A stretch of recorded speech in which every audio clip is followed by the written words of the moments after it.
یہ کیسا وطن ہے جہاں روز عصمت کا جنازہ نکلتا ہے اور ضمیر تماشائی بنے رہتے ہیں۔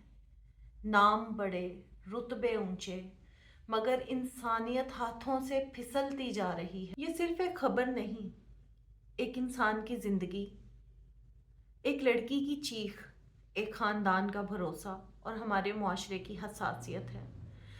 یہ وہ گھڑی ہے جب ہمیں قانون اور انصاف کے بارے میں، انسانی وقار کے بارے میں ایک نئے سرے سے سوچنا پڑتا ہے۔ یہ وہ لمحہ ہے جب نہ صرف ہماری عدالتیں بلکہ ہم سب کی آنکھیں سوالات سے بھر جاتی ہیں۔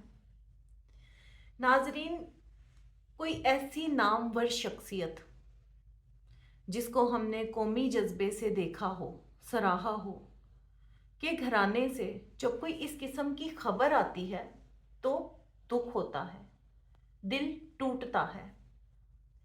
پاکستان میں یہ ہو کیا رہا ہے؟ ہر دن ایک نیا مقدمہ اور ایک نئی شرمندگی۔ نام بڑے مگر ضمیر چھوٹے ہو چکے ہیں۔ ایسا ہی ایک واقعہ 22 جنوری کی صبح لاہور کے علاقے برکی میں پیش آیا، جہاں پاکستان کے سابق کرکٹر عبدالقادر کے بیٹے سلمان قادر کے خلاف ایف آئی آر درج کی جاتی ہے برکی تھانے میں ان کی 22 سالہ گھریلو ملازمہ کی طرف سے، اور وہ ایف آئی آر زیادتی کی ہے۔ ایف آئی آر میں لڑکی کے بیان کے مطابق 22 جنوری کی صبح سلمان قادر نے اسے نوکری پر آنے کے لیے فون کیا کہ وہ جلدی آئے۔ جب وہ نجی سوسائٹی کے گیٹ پر پہنچی تو اس کو دوبارہ رابطہ کر کے وہاں سے ریسیو کیا گیا اور بتایا گیا کہ فارم ہاؤس جانا ہے، فارم ہاؤس کی صفائی کرنی ہے، اور فارم ہاؤس پر لے جا کر اس کو مبینہ زیادتی کا نشانہ بنایا گیا۔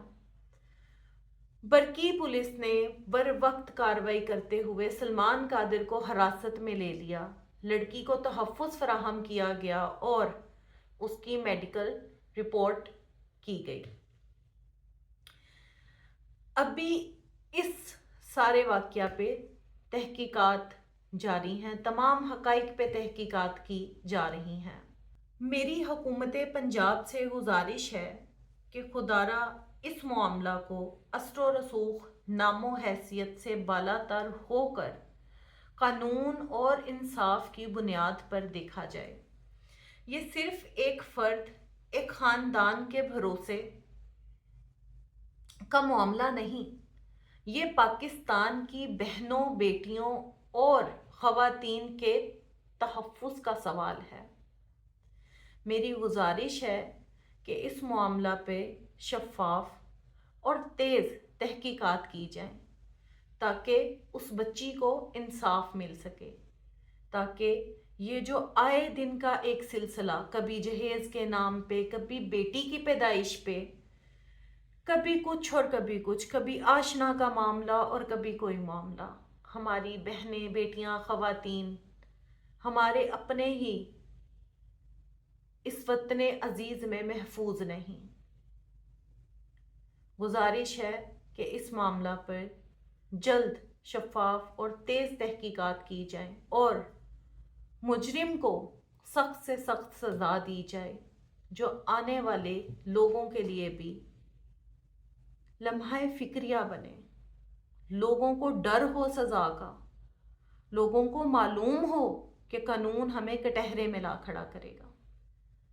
پھر ملیں گے اگلے ٹاپک کے ساتھ۔ ہما خان کو اجازت دیجیے۔ اللہ حافظ۔